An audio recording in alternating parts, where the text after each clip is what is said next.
Alright, and welcome, StarCraft Nation. This is Venerati bringing you the last of three in between Abver and Dimaga.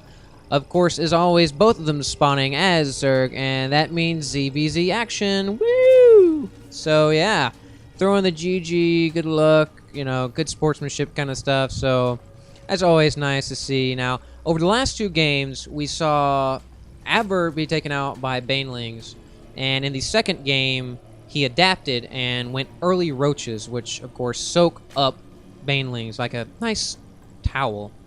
A Charmin, I think. Was that one of them? Anyway, so he applied his Charmin towel and was able to best Dimaga, who went for Mutalisks. And, of course, roaches can't attack Mutalisks. So what he did was went Queen and Infestor, which is pretty awesome because Queens are pretty cheap and pretty amazing the fact that they can heal themselves. And the Infestors, of course, can bungle growth, which we saw Abver use a great deal and to his great advantage, basically robbing the Mutalisks of their mobility, which is a key factor in there. And, well, so we had someone, Dimaga, I don't know what that's about. But either way, him using the Infested Terrans and those using Infestors and Infested Terrans. And apparently, I guess someone is inside this game that's not supposed to be. Roxas Poddux, I guess. I think you just got voted off the island. And I don't know if he wants to leave or not. We don't actually see him leave yet. So, either way, like I was saying, Abver able to best the Mutalisks from Dimaga, utilizing the Queens and the Infestors to great advantage, burrowing them and basically spawning a massive amount of Infested Terrans would just chew through Mutalisk. And we do see Roxas Poddux finally leaving. He definitely got voted off the island. I don't know why. I don't even know who that is. And it really doesn't matter. So we do see a spawning pool coming down for Abver right here. And let's go ahead. We do see we do actually see two hatcheries. We see the early natural expansion coming in for both players here. And the, let's see, 35, and so we do actually have an earlier spawning pool coming down from Dimaga, as well as an earlier extractor. So we've seen consistently that Dimaga gets that early extractor, which enables him to get the Speedling upgrade, allowing him to basically outmaneuver Abver. And like we saw in the first game, where Abver just completely got outmaneuvered and outplayed. So anyway, we got them all running around here. The hatcheries are almost complete. It's going to be two bases running off, and we'll see who's going to be aggressive first with their units. So this almost have enough for the upgrade right here, but we actually see a queen coming down. We see two queens coming down for both players here, and we actually have a spine crawler. And we do have these Zerglings coming out for Dimaga here, so these Zerglings are going to come out and scout and basically see what's going on. We see 4 Zerglings coming out for Abver, so 6 on 4. We definitely know who's going to win this one, and Dimaga is attacking, but Abver is just running past. So I don't know what's going on here. This one Zergling really not feeling that great, and he has 5 guys on his heels, so these Zerglings are not going to have much in the way of standing power. Now, these Zerglings are going to be able to take down that drum. Of course, these Zerglings are going to be persuaded to leave by that queen, and we have 1 Zergling left running for his life, but turns around and is turned into a pile of mush. So early quarreling in between the two players, nothing that crucial going on, but of course it all adds up. Now Abver doing something really cool here, throwing down these spine crawlers right here by the bridge, which we saw by the ramp. We saw Abver do a great job of blocking his ramp last time and keeping Dimaga away from the innards and his mineral line. And we do see these are going to come in here trying to figure out what's going on with this mineral line. There's really not that much to be had. And the spine crawler is able to persuade them to leave, and he does have these queens down here, of course. And he's doing a good job not pulling all of his units off that ramp. He's not falling for the bait, because once these guys get the speed upgrade, which is almost done here, 10 seconds left, you know, he could pull the forces down here and just go and run all the way up here into the base and try to snipe something.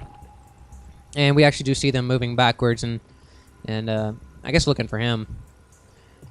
And we see the other spine crawler sitting here done.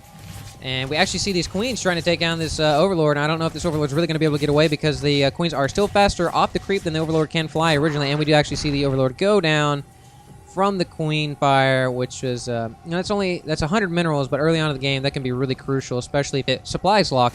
supply locks you like it has done Dimaga, but Dimaga luckily had an Overlord on the way already. Let's go ahead and look at the income tab and see who's ahead. We actually have Dimaga ahead ever so slightly. He has +4 harvesters, and he's actually only harvesting off of 1 extractor, where we have Abver over here harvesting off of 2. And we have a evolution chamber coming down, so we are probably going to see some upgrades. We do not have a metabolic boost coming for Abver, so it does not look like he's actually going to be using that much. He's not going to be using Zerglings that much in this, and we do have another Speedling coming in here, basically scoping out, seeing what's going on. That Spinecrawler is not happy with his presence and turns him into a pink mist. We have 2 more coming up here, are going to attack the extractor here. So forcing Abver to move out his queen and try to ward off these guys. I don't know if he's actually going to be able to do it in time. This extractor is not feeling too great. And he actually does move the Zerglings in here and trying to take out something here. Not really doing much of anything, though. We see all but 1 of the Zerglings go down. I do not believe that he was actually able to kill anything there. Abver is down 25 minerals right now, but that's really really not that big of a deal this early on. Both of them really quite secure in their positions. Abver more so than Dimaga, I would say. Dimaga only has 1 Spinecrawler up. However, Dimaga does have a few more. He has actually a lot more. Let's go ahead and look at the unit tab right here. Actually, I was wrong. He has fewer. There we go. Now he has more roaches on the field, and he has 1 more Zergling on the field. So both guys really neck and neck. Dimaga has a higher probe count, so that in the end, that's really going to help Dimaga field a larger armory later on. And we do have +1 for both range and armor coming in for Dimaga. So that's going to play a crucial role later in the game. The longer Dimaga waits to attack or defend against Abver, the better it's going to be for him, because he has a higher income and he has more upgrades. We only see a single evolution chamber and only a single upgrade coming in for Abver. So Abver is definitely going to be in a disadvantage whenever they do choose to clash, due to the fact that both armies are so close in size. Those upgrades, like I said before, really going to pay off. And really, it's just kind of some downtime. We do actually see Dimaga trying to bring another hatchery online, kind of sticking it out there in the middle of nowhere, which is an interesting tactic because they're so close. It's going to be really hard for any one person to keep this hatchery. But if you did choose to keep this hatchery, it would be a very aggressive move, especially if you were able to put up Spinecrawlers around it, because it would basically give you a base to defend, and you're basically threatening Abver even more because you're right there. So he can't really leave his base. He would feel very uncomfortable leaving his base open to a complete attack. And so that, I mean, it's difficult to say, which one's really better. But if you felt like being aggressive, I would definitely go here as a Zerg. And seeing as both of them are Zerg, the creep highway is definitely going to meet a lot quicker. So both sides are going to be able to shuttle their units around a lot. We do see a little bit of dropping in the FPS again. I don't know what's going on today. My computer is definitely not feeling the love. And we actually see level 2 armor and attack coming in for Dimaga, and Abver only bringing in level 2. Ooh, excuse me, taquitos again. Wow. He's bringing in his level 2 missiles, but he's going to be lacking in 2 armor. So the upgrade the difference in between the 2 characters we're seeing here play and their upgrades are going to make a huge difference whenever they finally do clash, because they are massing up.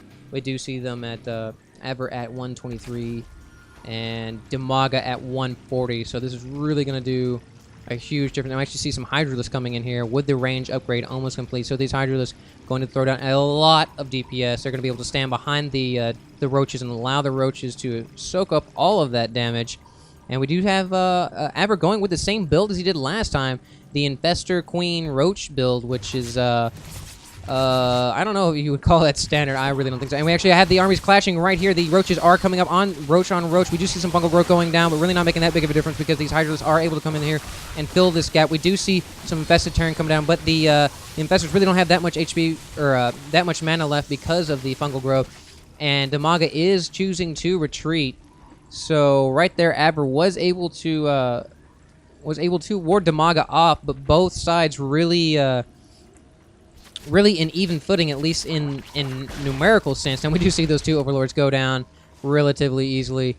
And we have another Overlord going down, and we see Emperor Minx got a little bit of rage from Dimaga's army right there, him totally getting blown apart. And we actually see Abver coming in here and bringing up that aggressive hatchery placement.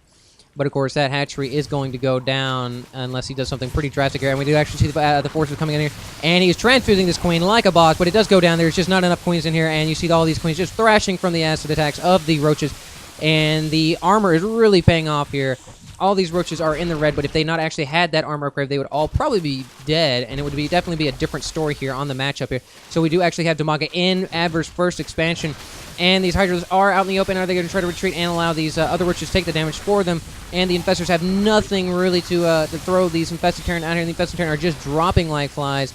These roaches are just dying at the hands of Dimaga's army, with that armor upgrade making such a difference here, and these roaches doing exactly what they're designed to. You saw so few of these Hydralisks actually go down to any sort of fire, and we even see the drones coming in here. This is how desperate Abver is right now to try to repel this attack. I do not believe he's actually going to be able to repel this attack. These Hydralisks just doing so much damage right now, killing absolutely everything, and we do actually see Abver drop the GG, and we see Dimaga take the best of 3 here. So Abver keeping the same build that he did in the second game, and you see him paying the price for it. These Hydralisks were able to outrange all of his other units and basically enabled him to just throw some massive DPS on Abver's army, and really that's just allowing Dimaga to mow through it. And you saw how the armor difference made such a difference in the actual battles themselves. So considering how long the game actually went, you saw how those armor upgrades really pay off, and any upgrades in general pay off in the long run. And this game was only 15 minutes, but they really pay for themselves. So, with that being said, guys, that was an awesome series of 3. I had a great time watching that ZVZ action. I hope you did too. And with that said, I will see you next time.